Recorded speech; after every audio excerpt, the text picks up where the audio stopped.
I never thought I'd actually do it. Social media has been a part of my life for as long as I could remember. The endless scrolling, the late-night rabbit holes, the constant updates, the pressure to post, the invisible competition of likes and comments.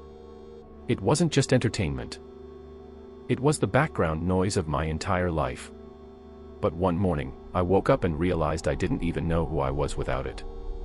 I reached for my phone before I brushed my teeth, before I spoke to anyone, even before I took a deep breath. My mind was crowded with other people's thoughts before I had time to form my own. That's when I decided something had to change. So, I did what felt impossible. I deleted every single social media app from my phone. No Instagram, no TikTok, no Twitter, no Facebook, no Snapchat. Nothing. Just a clean, empty screen staring back at me. The first few hours felt strange, almost terrifying. My fingers kept moving to where the apps used to be. My brain was craving the hit of dopamine from the endless feed. But there was nothing. Just silence. At first, I thought I had made a huge mistake. The world felt like it was moving on without me. Everyone else was still out there, posting, sharing, connecting, and I was sitting in silence. I felt disconnected, almost invisible. But here's where things started to get interesting.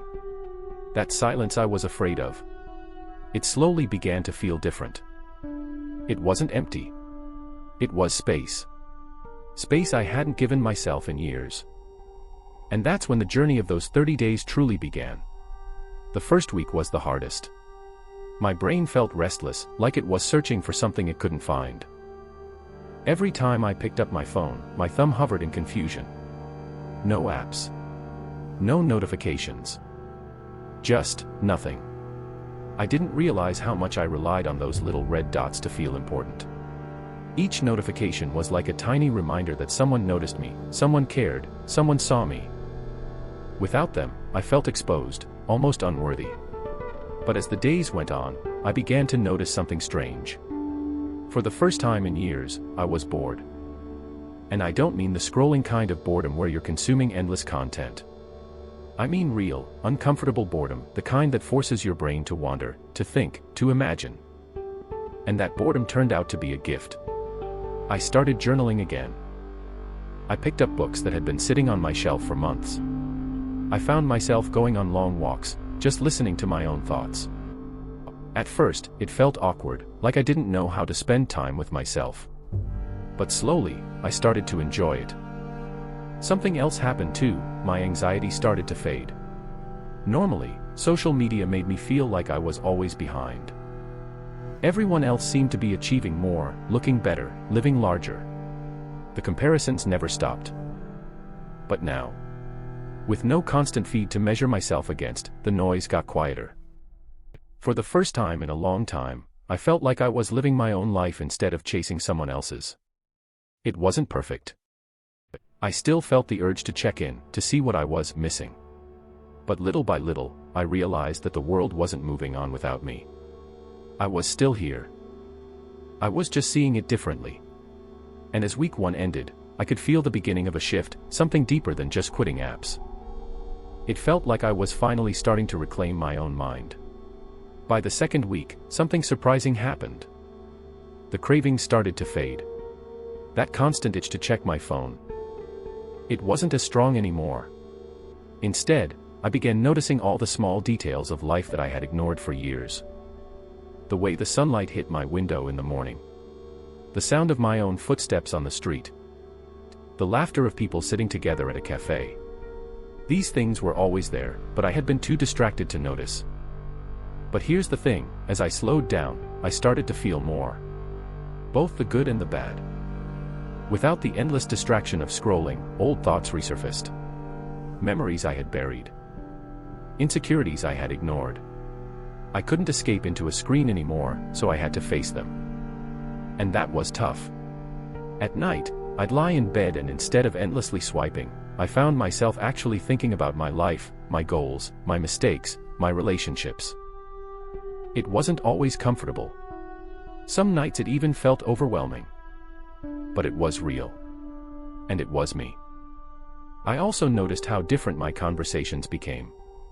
Without the constant stream of memes, reels, and viral trends, I had to talk about actual life with people.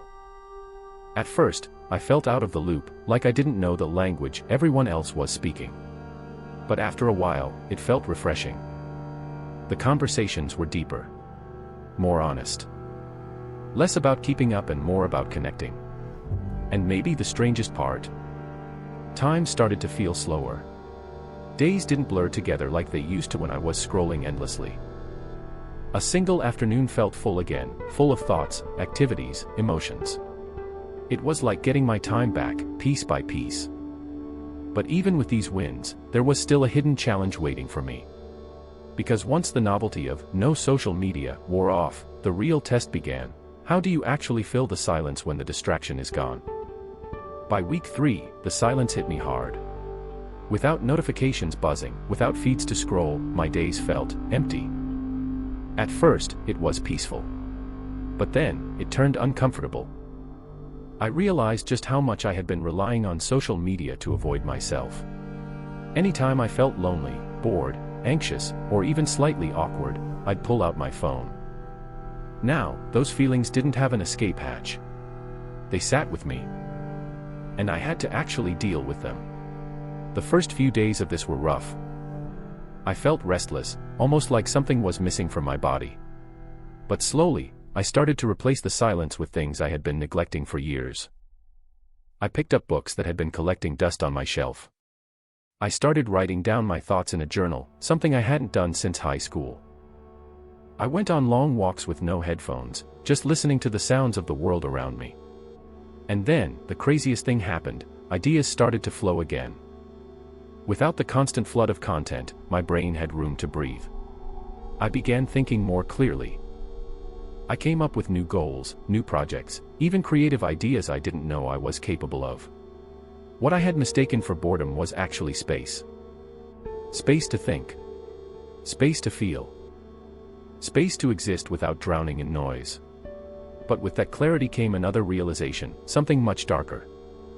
Because stepping away from social media didn't just show me myself, it also showed me what I had been missing in my relationships. By the last week of my 30-day experiment, something became painfully clear. My relationships had been running on likes, comments, and quick emojis, not real connection. When I stopped posting, many people I thought were close friends simply disappeared. No messages. No calls. No check-ins. It was as if I had vanished from their world the moment I stopped showing up on their screen. At first, that stung. But then I noticed something else. The people who truly cared found ways to reach me. They texted, they called, some even showed up in person. The difference was like night and day. Without social media, I had fewer interactions overall, but the ones I did have were deeper, richer, and more meaningful. Conversations lasted longer than 2 seconds. I felt heard, understood, and genuinely connected. And here's the part one never expected, my self-esteem started to grow. Without comparing myself to curated highlights of other people's lives, I began to appreciate my own. I wasn't chasing validation through numbers anymore. I was living for me. So, what happened after 30 days? My anxiety dropped. My sleep improved. My creativity came back. And I finally understood something most of us ignore: social media isn't free. It costs us our time, our focus, and sometimes even our mental health. Am I saying I'll never go back? No. Social media has its benefits. But now, I use it differently. I control it, it doesn't control me. And that, to me, is worth far more than any number of likes I'll ever get. So if you've been thinking about taking a break, consider this your sign. Delete the apps. Even for a week. You'll be shocked at how much of your life comes rushing back.